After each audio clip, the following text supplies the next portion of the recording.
My mom dumped my half-sister on me and vanished on her secret honeymoon. Now she came back to intimidate me, but I made her regret everything. I, 22 female, have a half-sister Leah, 7 female, and she's my mom's daughter with my ex-stepdad. It sounds complicated, I know, but let me explain. So, my mother had me when she was 22 with her boyfriend at the time, and they were really young, so she hadn't been married to my biological father.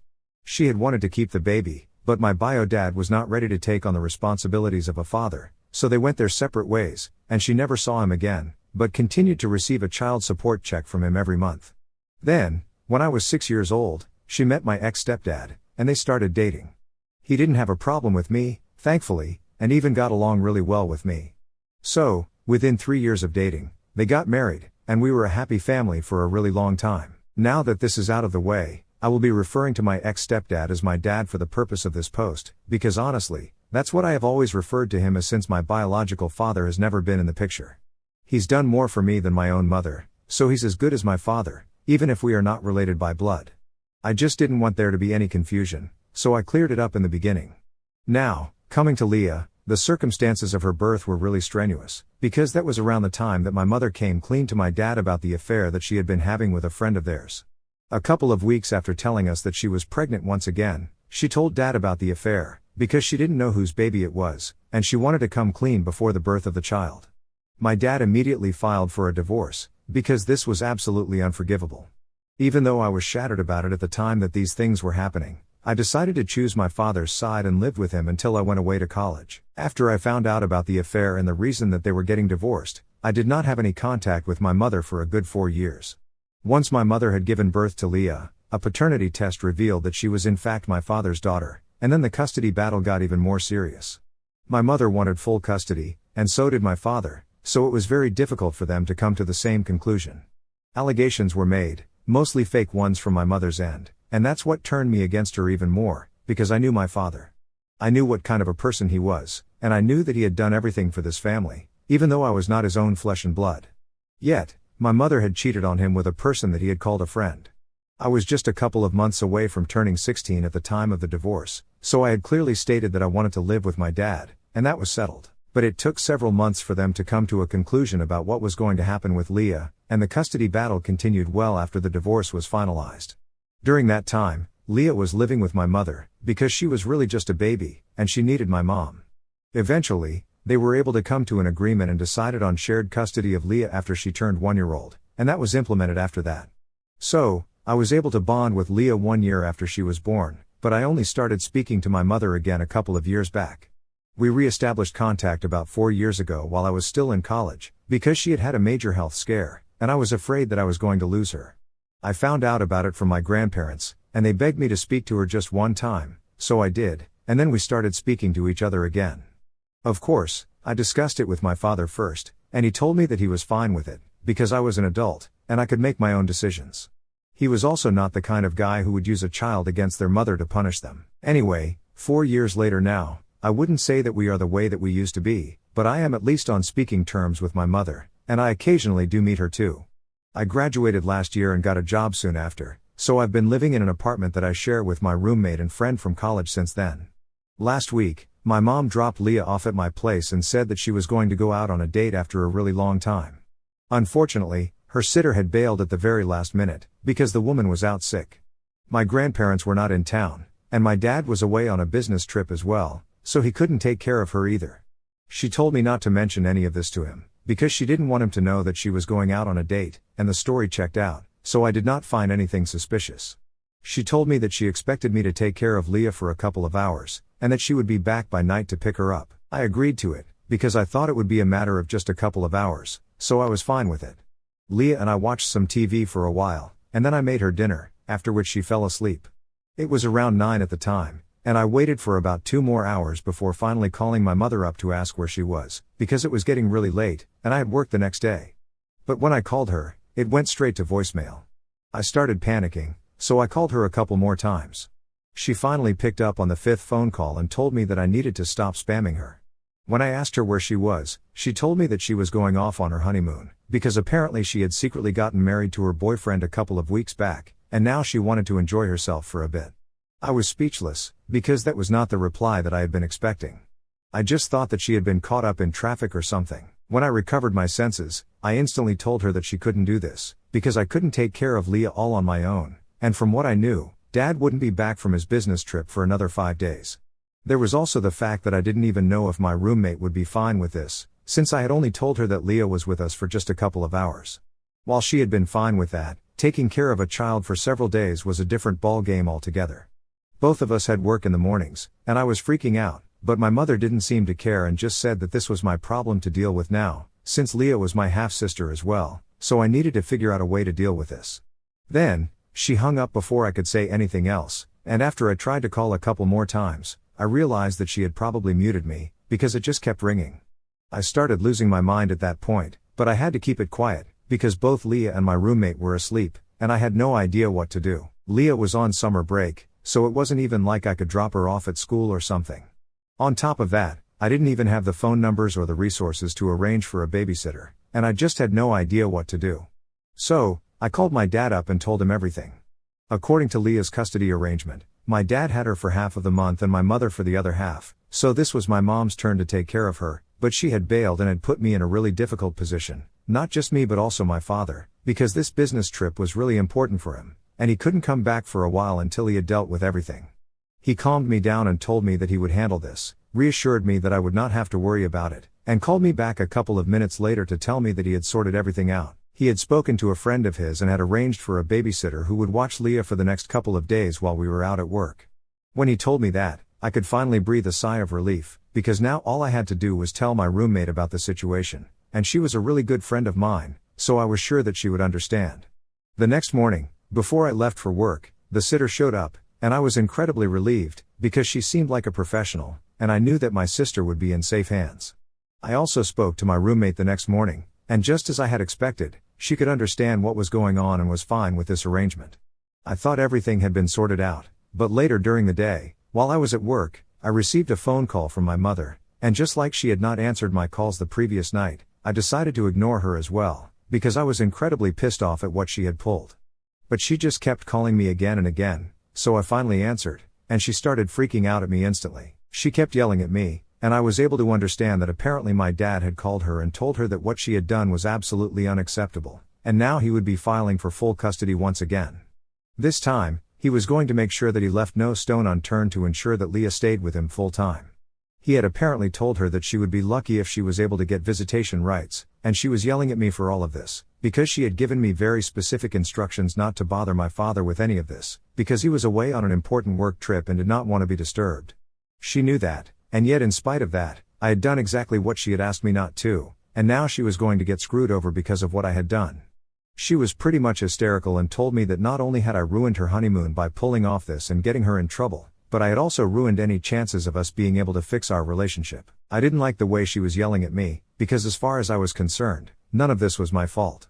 She had been extremely inconsiderate and had just pawned her daughter off on me, because she was too lazy of a mother to think about her children and only cared about herself and her enjoyment. So, we got into a fight, and I told her that after the way she had started yelling at me and blaming me for the consequences of her own actions, I was sure that my dad was going to get custody. That seemed to get her even more riled up, and she cussed at me for a bit and then hung up. I thought that that would be the end of it, and even blocked her, because I was really pissed. But in the evening, she called me up once again from her husband's phone, but it was not to yell at me but to apologize and practically beg me to fix this situation. When I heard her voice on the other end, I was about to hang up, but she begged me to at least hear her out, and I decided to give it a chance against my will. She told me that she had just wanted some time to herself, because taking care of a child along with working was really exhausting, and she didn't get a moment to herself, especially since Leah was now on summer break. She told me that she didn't expect me to understand it or even forgive her, because she really should have spoken to me and made sure that I was okay with this arrangement, but she had been scared that I would say no, and then she would not have anybody to rely on. Her usual sitter was sick, and she couldn't trust anybody else with her daughter, which is why she had chosen me. Then, she explained that the reason she hadn't told me anything about her secret boyfriend or about her marriage for so long was because she was afraid that I would stop speaking to her once again, just like I had back when she was getting divorced, and she did not want to lose me once more. She admitted she was wrong but said she just wanted me to help her out one last time, because if there was anybody who could talk to my dad and fix this, it was me. But at the time, I was still very pissed off, So I said that she probably deserves to lose both me and Leah because of her behavior and told her there was nothing that I could do to help her out. Then, I hung up and blocked that number as well. Since then, I've been receiving messages from fake accounts on social media with my mom telling me that what I'm doing is not right and that the statement I made about her deserving to lose both her daughters was really incredibly hurtful. I thought about it, and I do feel kind of bad. However, given the circumstances, I also do think that she's making this way harder than it needs to be. I'm feeling a bit conflicted right now, so I'm here to ask for any help or advice. So, Ida, for telling my mother that she deserves to lose her daughters because of the way that she has been behaving? So, I realize that the more I think about the situation, the worse I'm going to feel about it, so I decided not to think about it at all. I had already blocked my mother, and she had no way of reaching out to me other than making several accounts on social media. I decided to block a couple of accounts that she had made and then decided not to open any new messages from anyone that I didn't already know. That way, I can keep my mind off of things. I also spoke to my dad about what he was doing regarding the custody situation, and he told me that he had made up his mind about it, and there was no changing it. So, I told him that I actually think it's the right thing to do, because my mother has made it sufficiently clear several times that she couldn't care less about the well-being of her children, and to her, the only thing that matters is whether she herself is happy or not. We can go take a hike for all she cares. After speaking to my dad about this, I also got to find out a lot of other things that I did not know before. It's not just this particular one-off incident that has forced him to make this decision about filing for full custody. He had apparently been considering it for a really long time, because a couple of months back, he found out from Leah that she had been left with the sitter for most days, because her mother would just be out all the time. When confronted about it, my mother said that she was busy with work, but now he thinks that it was probably her boyfriend that she was busy with and not work. There were other reasons as well, like how the school that she went to had informed him that they had noticed that in the past couple of months, Leah would regularly attend school in the first half of the month, but there would be several unexplained absences in the second half, and they wanted to make sure that everything was right at home. Leah had explained that she and her mother occasionally slept in, because my mom gets too lazy to take her to school on some days, and it had been fine initially, but I don't think that skipping school for almost 5 or 6 days in 2 weeks is fine. Even after all of this, my father had been willing to look past what my mother was doing, just because Leah seemed to be happy with this arrangement so far. But now, my dad also had to think about the future and about some sense of stability in Leah's life, because he did not want her growing up thinking that whatever my mother was doing was right. I am completely on his side. She used to be a really proactive mother when I was little, but I guess age really does change you. Anyway, he's going through with what he had promised her and is going to file for full custody after he has his lawyers draw up the papers once he's back. So my dad finally returned from his business trip today and picked up Leah in the morning. She was very happy to see him, but she was kind of upset that she was going to have to leave, because apparently she really enjoyed living with me and my roommate. Both of us were really happy that she had enjoyed spending time with us, and we have been considering having her over more often, because this was really not as difficult as I had thought it would be, and even my roommate seems to like Leah a lot. She really brightens up the house. Anyway, now that my dad's back, he's going to file for full custody with his lawyer. He wanted to be there in person when he did that, because he wanted to go over the paperwork personally. To answer you guys who are asking why he didn't just get his lawyer to do it for him while he was away, I haven't heard from my mother yet. There's been absolute silence from her, and after I started ignoring all the messages that she was sending from all those fake profiles, I guess she realized that talking to me was pointless, because I was not going to side with her. Also, a lot of you guys were speculating if the person that she is married to currently and has been with for the past couple of months is the same person that she had cheated on my dad with, and no, to answer that, it's not him. The guy that she had had an affair with earlier had left the country a year after my parents' divorce, so this has got to be a different person. Anyway, it's really none of my business who she's married to, and my dad wouldn't care about it either, but now he is worried, because if he doesn't succeed in getting full custody of Leah, this person might become a part of her life as well. So, it's imperative for him to know what kind of a person she's been involved with, but that's something that he's not going to worry about right now, since the legal proceedings have not even started yet. Personally, I really think that he stands a strong chance to get full custody, so yeah, fingers crossed. A couple of days have passed. My mother probably came back yesterday, because she showed up at my place. From the looks of it, she had taken a cab right from the airport as soon as she had landed. I could see through the peephole that she also had another man standing beside her when she rang the doorbell, and I could barely recognize him. Of course, I told her to go away almost immediately, because first of all, it was the weekend, and I really wanted to relax after working hard the entire week. I did not want to waste my time arguing with her. Secondly, There was literally nothing that she could say or do to make me change my mind about speaking to my father and getting him to back down from filing for full custody. You screw up, you face the consequences. That's just how it goes. Most importantly, my roommate was at home, and she had been out drinking the previous night, so she was nursing a terrible migraine and a hangover. I did not want to bother her with any loud interactions with my mother, so I told my mom to go away. But obviously, she did not. She ordered me to open up and took a tone with me that can only be described as commanding. I was really taken aback, because the last time that I had spoken to her, she was begging me to take her side, but now she had pulled a full 180. I told her that I would call the cops if she argued with me any further, and that would not be nice for her, but once again, she used the same tone with me and said that she was not here to play around, and if I did not open the door, then she would have her husband break it down, and that wouldn't be nice. At that point, I started finding things really weird, so I took out my phone to call the police, but it was right then that her husband probably started slamming his body against the door, so I had to back up, and I was really shocked that this was even happening. I got really nervous, and my hands started shaking.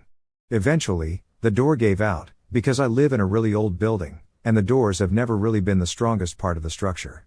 Besides, her husband seemed to be quite a heavy man, so it was not so big of a surprise that he was able to break open the door. By the time he entered, the wood had splintered, and the door was hanging off one of the hinges. Trust me when I say this, I had never been more scared in my entire life than I was in that moment. In the meantime, my roommate had heard the door being hit repeatedly, had rushed out of her room, and was about to tell me to call the cops when the door gave out and my mother and her husband entered the room. I still had my phone in my hand, and my roommate was about to get hers, but my mother was quicker than both of us, and we were in shock and really scared, so she took advantage of that, grabbed my phone from my hand, and stopped my roommate from going back inside her room to get her phone by standing in the doorway. She instructed my roommate to leave the apartment for a while, because she wanted to speak to me in person, but my roommate stood her ground and said that she was not going anywhere, and whatever it is that my mother had to say, she could say to both of us. I could tell that she was just as scared as I was, but I'm really grateful to her that she stood by me and didn't leave me alone with the two of them, because I'm pretty sure that they're both psychopaths, and there's something seriously wrong with both of them. Anyway, once we were both seated, she turned to me and said that she had tried things the nice way, but it had clearly not worked, and now she had no other option but to intimidate me into taking her side. She said that she wanted me to call up my dad right in front of her and tell him that if he did not take back his petition for full custody, then I would never speak to him again, and really sell it to him until he agreed to back off. It was an incredibly stupid plan, but I guess my mother was just desperate, so she wasn't thinking straight. There were a million loopholes, like even if I did call him up and convince him, I could just go back on my word later and explain the situation to him, and she would be back to square one. But at that moment, my only priority was to get my phone back, so I played along and said yes. So, she handed me my phone with my dad's number dialed. As soon as my dad picked it up, I immediately told him to call the cops and send them to my place, because my mother was literally holding me hostage. My mother quickly snatched the phone back from me, and then she went ballistic. She started shaking me by the shoulders and cursing at me. I honestly expected her to start frothing at the mouth. She was acting that feral and crazy. Thankfully, I guess her husband came to his senses and said that if I had instructed my dad to call the cops, then they would show up at any moment, and it would be better for them to leave. She didn't bother to listen to him, so he literally abandoned her and made a run for it. So much for their marriage vows.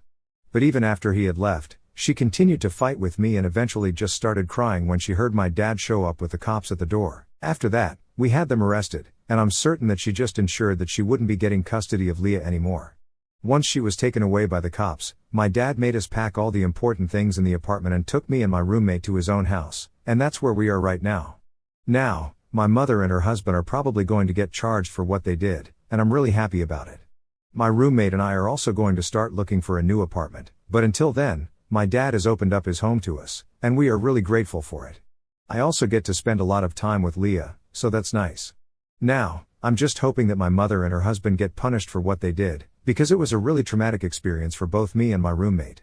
I felt especially worse for her, because this was my family drama that she got involved in, but I'm also thankful for her, because I don't know what might have happened had she not been there in the apartment with me that day. I've been busy for the past 2 months, so I do apologize for the delay.